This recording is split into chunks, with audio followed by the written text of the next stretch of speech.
everyone, Pookie Tanner here. I'm here today to review the Ninjas Candles and Melts Barlette Pear Candle. So I had this burning probably 2 hours. As you can see, the flame is kind of dimming down because the wax is kind of getting high because I had it burning so long. I'd probably give this a 7 out of 10 for the throw. It has a really nice strong throw. Not the strongest candle I've smelt, but pretty strong candle, and it smells really good. It smells like a fresh cut pear.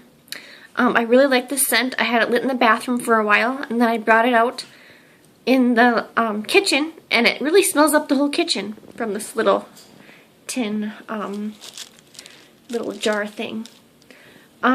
So if you are interested in trying the Barlette Pear, you can find that at www.ninjascandlesandmelts.com. I'll have that website posted below. Thank you all for watching. Hope you guys enjoyed this review. Please subscribe.